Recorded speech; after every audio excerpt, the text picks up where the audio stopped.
10 days ago, it was reported that BYD would build a $1 billion gigafactory in India. BYD have already invested more than $200 million in India, and now it was time to build a car factory and a battery factory in India, the country with more people than anywhere else in the world. However, something just happened to BYD, and this is why Tesla should be very wary about its business deals, its plans, and its proposed Indian Gigafactory. Hello, my friends. Welcome to the channel. I'm Sam Evans. Great to see you. Thank you for tuning in. Welcome to all the new subscribers. Welcome back, everyone else. Yes, I said a while ago I didn't think Tesla would build a Gigafactory in India. I outlined the reasons why in that video. Well, I could be wrong because we've heard recent rumors that Tesla are apparently in serious discussions with the Indian government to build a Gigafactory in India. So maybe I was wrong. But after hearing about what just happened to BYD in India, well, maybe I was right.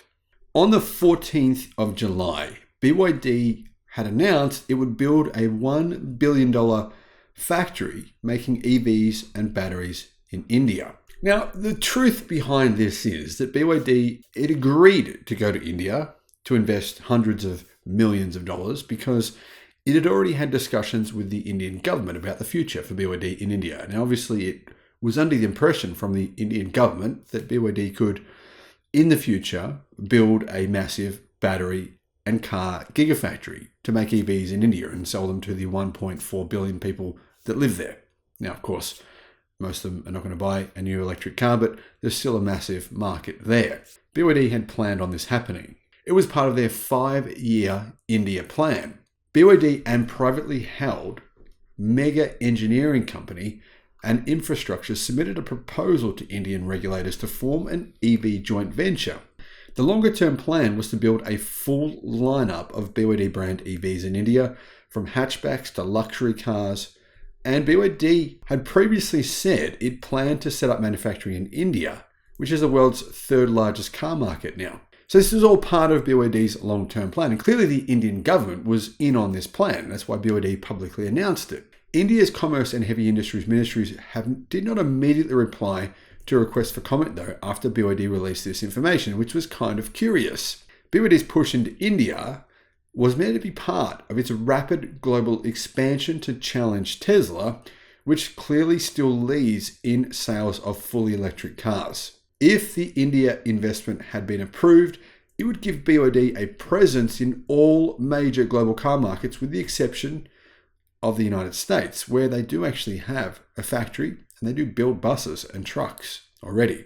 Tesla has recently restarted talks with India's government after putting on hold plans to enter the market last year when it failed to secure lower tax duties on imported vehicles in talks with officials. But this is probably a good reason why Tesla should be wary. Why do I say that? Well, BYD has already invested over $200 million in India on the pretense that it could invest further and really start taking a big slice of India's car market. It already sells the Atto 3 EV and the E6 EV to corporate fleets. Plans to launch the Seal luxury electric sedan later this year. BYD finished its plans to scale up production of 100,000 EVs in India over a few years, and it had been working on these plans for quite a while. Now, the joint proposal that BYD put forward to the government is within the government's legal rules, so BYD should be allowed to do it.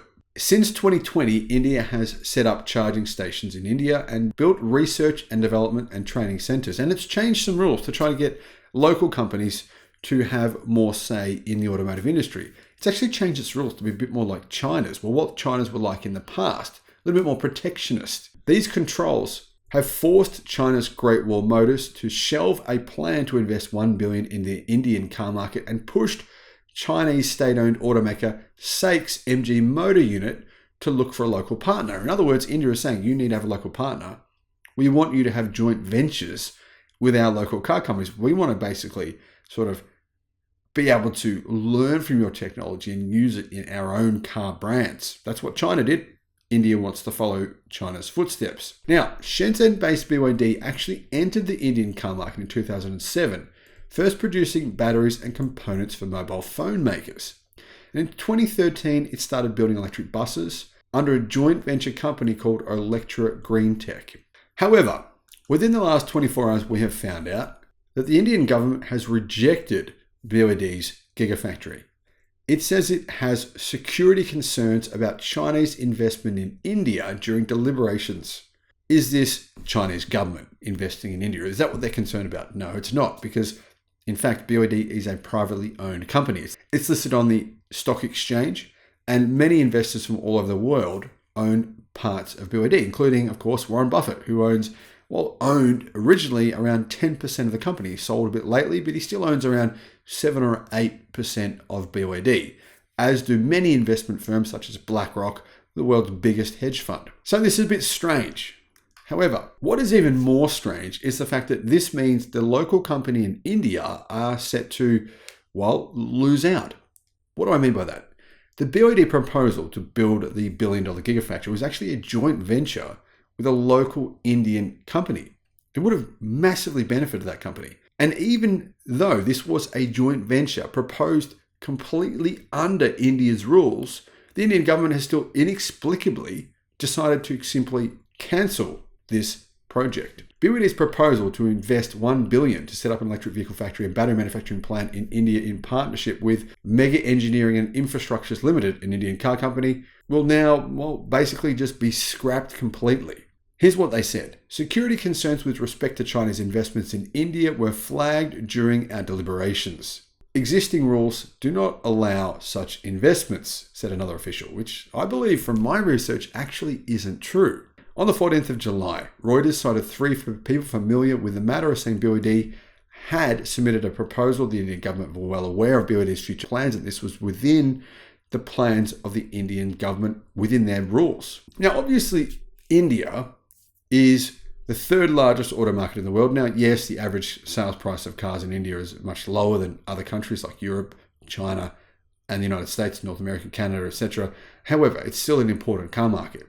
If BYD's plan had have been approved, the company would have had a pretty decent foothold, in the world's 3rd largest automotive market outside of the US and China.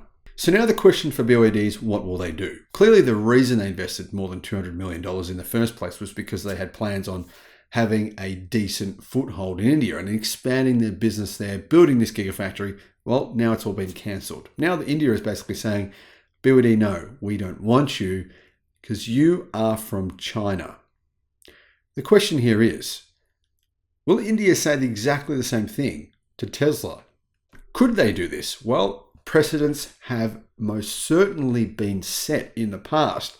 This is why I personally think that if Tesla wants to build a factory in India, now I apologize to my Indian subscribers of the channel. Yes, there are some subscribers on the channel here from India, but the truth is your government has a history of taking back privately held investments from other countries. They have a long history, in fact, of doing things that are considered unbelievably unethical. It's true. There's many reports of the government taking back businesses, companies, factories from private businesses that weren't from India, that originally came from outside of India and invested within India under the pretense that, yes, that's your business, you go ahead and you can operate in our country. At some point later, in the future, the Indian government just went, we've changed our minds. Now, clearly they've done a similar sort of thing, not quite as bad, but a similar kind of thing to BYD.